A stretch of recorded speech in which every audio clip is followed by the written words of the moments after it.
प्रणाम है आप सभी का और स्वागत है आपका हमारे चैनल आत्म से अध्यात्म की ओर में। आज हम इस वीडियो के माध्यम से जानेंगे द्वितीय स्कंद के 9वें अध्याय के विषय में। सतगुरु सतनाम आदि माता अलख निरंजन होवहु वांछित फल दूहक भंजन। ओम श्री गणसाय नमः। अथ 9वां अध्याय। शीर्षक ब्रह्मा जी का भागवतम दर्शन और भगवान के द्वारा उन्हें चतुश्लोकी भागवत का उपदेश। आइए अब कथा का आरंभ करते हैं। श्री सुखदेव जी ने कहा, परीक्षित, जैसे स्वप्न में देखे जाने वाले पदार्थों के साथ उसे देखने वाले का कोई संबंध नहीं होता, वैसे ही देह आदि अतीत अनुभव स्वरूप आत्मा का माया के बिना दृश्य पदार्थों के साथ कोई संबंध नहीं हो सकता।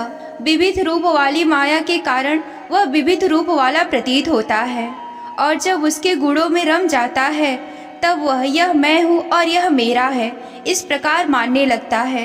किंतु जब वह गुणों को शुद्ध करने वाले काल और मोह उत्पन्न करने वाली माया इन दोनों से परे अपने अनंत स्वरूप में मोहरहित होकर रमण करने लगता है तो आत्मा राम हो जाता है। तब यह मैं मेरा का भाव छोड़कर उदासीन गुणातीत हो जाता है। ब्रह्मा जी निष्कपट तपस्या से प्रसन्न होकर भगवान ने उन्हें अपने रूप का दर्शन कराया और आत्म तत्व के ज्ञान के लिए उन्हें परम सत्य परमार्थ का वस्तु उपदेश किया। तीनों लोक के परम गुरु आदिदेव ब्रह्मा जी अपने जन्म स्थान कमल पर बैठकर सृष्टि करने की इच्छा से विचार करने लगे, परंतु जिस समय ज्ञान दृष्टि से सृष्टि का निर्माण हो सकता था, जो सृष्टि व्यापार के लिए वांछनीय है, वह दृष्टि उन्हें प्राप्त नहीं हुई। एक दिन वे चिंता कर रहे थे कि प्रलय के समय समुद्र में उन्होंने व्यंजनों के 16वें एवं 21वें अक्षर त तथा प को तप तप तप करो इस प्रकार 2 बार सुना। परीक्षित, महात्मा लोग जब तप को ही त्यागियों का धन मानते हैं। यह सुनकर ब्रह्मा जी वक्ताओं को देखने की इच्छा से चारों ओर देखा, परंतु वहां दूसरा कोई नहीं दिखाई पड़ा। वे अपने कमल पर बैठ गए और मुझे तप करने की प्रत्यक्ष आज्ञा मिली, ऐसा निश्चय कर उसी में अपना हित समझकर उन्होंने अपने मन को तपस्या में लगा दिया। ब्रह्मा जी तपस्वियों में सबसे बड़े तपस्वी हैं, उनका ज्ञान अमोघ है। उन्होंने उस समय सहस्त्र दिव्य वर्ष पर्यंत एकाग्र चित्त से अपने प्राण, मन, कामेंद्रिया और ज्ञानेंद्रियों को वश में करके ऐसी तपस्या की जिससे वे समस्त लोगों को प्रकाशित करने में समर्थ हो सके। उनकी तपस्या से प्रसन्न होकर भगवान उन्हें वह लोक दिखाया जो श्रेष्ठ है और जिससे परे कोई लोक नहीं है। उस लोक में किसी भी प्रकार के क्लेश, मोह और भय नहीं है। जिन्हें कभी एक बार भी उसके दर्शन का सौभाग्य प्राप्त हुआ, वे देवता बार बार उसकी स्तुति करते रहते हैं। वहाँ रजोगुण, तमोगुण और इनसे मिला हुआ सतत गुण नहीं है। वहाँ न काल की दाल गलती है और ना ही माया कदम रख सकती है। फिर माया के बाल बच्चे तो कैसे ही जा सकते हैं। वहाँ के भगवान पार्षद निवास करते हैं, जिनका पूजन देवता और दैत्य दोनों ही करते हैं। उनका उज्जवल आभा से युक्त श्याम और शरीर सतदल कमल के समान कोमल नेत्र और पीले रंग के वस्त्र से शोभायमान है। अंग अंग से राशि राशि सौंदर्य बिखरता रहता है। वे कोमलता की मूर्ति है। सभी के 4 भुजाएं हैं। वे तो स्वयं अत्यंत तेजस्वी ही हैं। मणि जड़ित सुवर्ण के प्रभामय आभूषण को धारण किए रहते हैं। उनकी छवि मूंगे वैदूर्य मणि और कमल के उज्जवल तंतु के समान है। उनके कानों में कुंडल, मस्तक पर मुकुट और कंठ में मालाएं शोभायमान हैं। जिस प्रकार आकाश बिजली सहित बादलों से शोभायमान होता है, वैसे ही वह लोक मनोहर कामनियों की कांति से युक्त महात्माओं के दिव्य तेजोमय विमानों से स्थान स्थान पर सुशोभित होता रहता है। उस वैकुंठ लोक में लक्ष्मी जी सुंदर रूप धारण करके अपनी विविध विभूतियों के द्वारा भगवान के चरण कमलों की अनेकों प्रकार से सेवा करती रहती हैं। कभी कभी जब वे झूले पर बैठकर अपने प्रियतम भगवान की लीलाओं का गायन करने लगती हैं, तब उनके सौंदर्य और सुरभि से उत्मुक्त होकर भौरे स्वयं लक्ष्मी जी का गुणगान करने लगते हैं। ब्रह्मा जी ने देखा कि उस दिव्य लोक में समस्त भक्तों के रक्षक लक्ष्मीपति, यज्ञपति एवं विश्वपति भगवान विराजमान हैं। सुनंद, नंद, प्रबल और अहण आदि मुख्य पारदर्शगण उन प्रभु की सेवा कर रहे हैं। उनका मुख कमल प्रसाद मधुर मुस्कान से युक्त है। आंखों में लाल लाल डोरियां हैं। बड़ी मोहक और मधुर चितवन है। ऐसा जान पड़ता है कि अभी अभी अपने प्रेमी भक्त को अपना सर्वस्व दे देंगे। सिर पर मुकुट, कानों में कुंडल और कंधे पर पीताम्बर जगमगा रहा है। वक्ष स्थल पर एक सुनहरी रेखा के रूप में श्री लक्ष्मी जी विराजमान हैं और सुंदर 4 भुजाएं हैं। वे एक सर्वोत्तम और बहुमूल्य आसन पर विराजमान हैं। पुरुष, प्रकृति, महतत्व, अहंकार, मन, 10 इंद्रियां, शब्द आदि 5 तंत्र मात्राएं और पंचभूत, ये 25 शक्तियां मूर्तिमान होकर उनके चारों ओर खड़ी हैं। समग्र ऐश्वर्य, धर्म, कीर्ति, श्री, ज्ञान और वैराग्य, इन 6 नित्य सिद्ध स्वरूपभूत शक्तियां से वे सर्वदा युक्त रहते हैं। उनके अतिरिक्त और कहीं भी नित्य रूप से निवास नहीं करती। वे सर्वेश्वर प्रभु अपने नित्य आनंदमय स्वरूप में ही नित्य निरंतर निमग्न रहते हैं। उनका दर्शन करने से ही ब्रह्मा जी का हृदय आनंद से उग्र लबालब भर गया। शरीर पुलकित हो उठा, नेत्रों में प्रेम अश्रु छलक आए। ब्रह्मा जी ने भगवान के उन चरण कमलों में जो परम हंसों के निवृत्त मार्ग से प्राप्त हो सकते हैं, शीश झुकाकर प्रणाम किया। ब्रह्मा जी के प्यारे भगवान अपने प्रिय ब्रह्मा को देखकर प्रेम और दर्शन के आनंद में निमग्न शरणागत तथा प्रजा सृष्टि के लिए आदेश देने के योग्य देखकर बहुत ही प्रसन्न हुए। उन्होंने ब्रह्मा जी से हाथ मिलाया तथा मंद मुस्कान से अलिंकृत वाणी में कहा।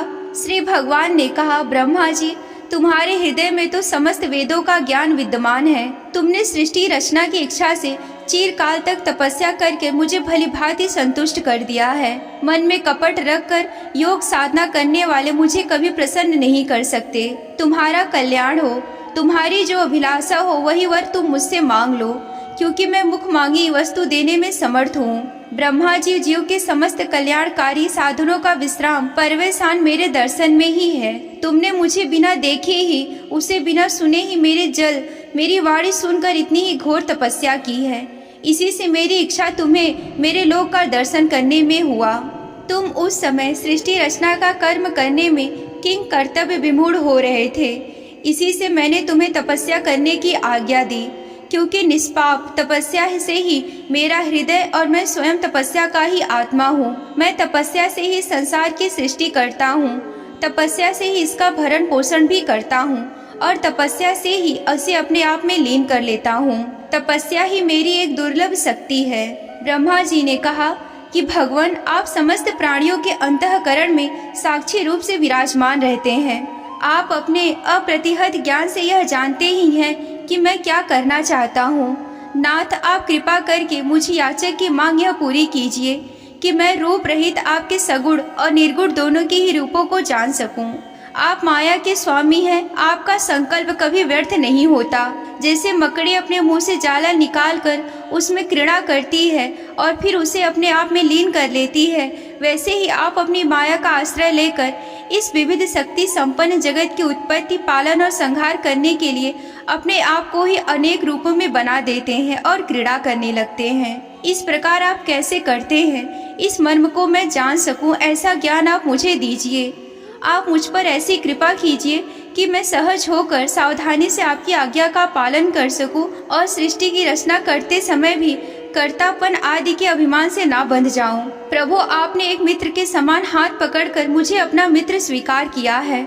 अतः जब मैं आपकी इस सेवा सृष्टि रचना में लगूं और सावधानी से पूर्व सृष्टि के गुण कर्मानुसार जीवों का विभाजन करने लगूं, तब कहीं आपने जन्म कर्म से स्वतंत्र मानकर अभिमान न कर बैठूं। श्री भगवान जी ने कहा कि अनुभव, प्रेमा, भक्ति और साधनों से युक्त अत्यंत गोपनीय अपने स्वरूप का ज्ञान मैं तुमसे कहता हूँ, तुम उसे ग्रहण करो। मेरा जितना विस्तार है, जो मेरा लक्षण है, मेरे जितने और मेरे जैसे रूप, गुण और लीलाएं हैं, मेरी कृपा से तुम उनका तत्व ठीक ठीक वैसा ही अनुभव करो। सृष्टि के पूर्व केवल मैं ही था, मेरे अतिरिक्त ना स्थूल था और ना ही सूक्ष्म, ना तो दोनों का कारण अज्ञान। जहाँ यह सृष्टि नहीं है वहाँ भी मैं ही हूँ, और सृष्टि के रूप में जो कुछ प्रतीत हो रहा है वह भी मैं ही हूँ, और जो कुछ बच रहा है वह भी मैं ही हूँ। वास्तव में ना होने पर भी जो कुछ अनिर्वचनीय वस्तु मेरे अतिरिक्त मुझ परमात्मा में 2 चंद्रमाओं की तरह मिथ्या सा प्रतीत हो रहा है,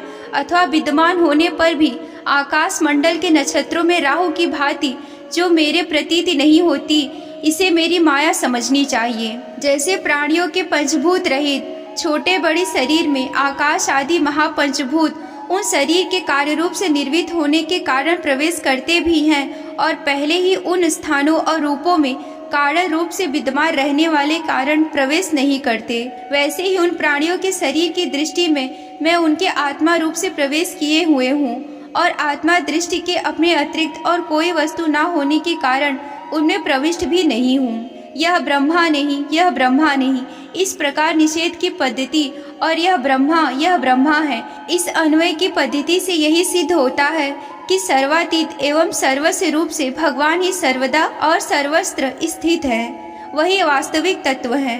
जो आत्मा अपने परमात्मा का तत्व जानना चाहते हैं उन्हें केवल इतना ही जानने की आवश्यकता है। ब्रह्मा जी, तुम अविचल समाधि के द्वारा मेरे इस सिद्धांत में पूर्ण निष्ठा से कर लो। इसी से तुम्हें कल्प कल्प में विविध प्रकार की सृष्टि रचना करते रहने पर भी कभी मोह नहीं होगा। श्री सुखदेव जी कहते हैं, लोक पितामह ब्रह्मा जी को इस प्रकार उपदेश देकर अजन्मा भगवान ने उनके देखते ही देखते अपने रूप को छिपा लिया। जब सर्वभूत स्वरूप ब्रह्मा जी ने देखा कि भगवान ने अपने इंद्रिया गोचर रूप को हमारे नेत्रों के सामने से हटा लिया है, तब उन्होंने अंजलि बांधकर उन्हें प्रणाम किया और पहले कल्प में जैसी सृष्टि थे उसे रूप में इस विश्व की रचना की। एक बार धर्मप्रति प्रजापति ब्रह्मा जी ने सारी जनता का कल्याण हो अपने इस स्वार्थ की पूर्ति के लिए विविध पूर्वक यम नियमों को धारण किया। उस समय उनके पुत्रों में सबसे अधिक प्रिय परम भक्त देवर्षि नारद जी ने मायापति भगवान की माया का तत्व जानने की इच्छा से बड़े संयम, विनय और सौम्यता से अनुगत होकर उनकी सेवा की और उन्होंने सेवा से ब्रह्मा जी को बहुत ही संतुष्ट कर लिया। परीक्षित, जब देवर्षि नारद ने देखा कि मेरे लोक पितामह पिताजी मुझ पर प्रसन्न हैं, तब उन्होंने उनसे यह प्रश्न किया जो तुम मुझसे कर रहे हो। उनके प्रश्न से ब्रह्मा जी और भी प्रसन्न हुए। फिर उन्होंने यह 10 लक्षण वाला भगवत पुराण अपने पुत्र नारद को सुनाया, जिसका स्वयं भगवान ने उन्हें उपदेश किया था। परीक्षित, जिस समय मेरे परम तेजस्वी पिता सरस्वती के तट पर बैठकर परमात्मा में ध्यान मग्न थे, उस समय देवर्षि नारद जी ने वही भागवत उन्हें सुनाया। तुमने मुझसे जो यह प्रश्न किया है कि विराट पुरुष से इस जगत की उत्पत्ति कैसे हुई तथा दूसरे भी जो बड़े बड़े प्रश्न किए हैं, उन सब का उत्तर मैं उसी भागवत पुराण के रूप में तुम्हें देता हूँ। यहीं पर श्रीमद् भागवत महापुराण के द्वितीय स्कंद का 9वां अध्याय समाप्त होता है। अगर आप श्रीमद् भागवत पुराण की कथा में रुचि रखते हैं और विस्तार पूर्वक से उसका हिंदी वर्णन यूं ही सुनना चाहते हैं तो हमारे चैनल आत्म से अध्यात्म की ओर को सब्सक्राइब कर लीजिए। आज के वीडियो में बस इतना ही। मिलते हैं अगले वीडियो में। तब तक के लिए आप सभी को जय आदि शक्ति भोलेनाथ जी। हर हर महादेव।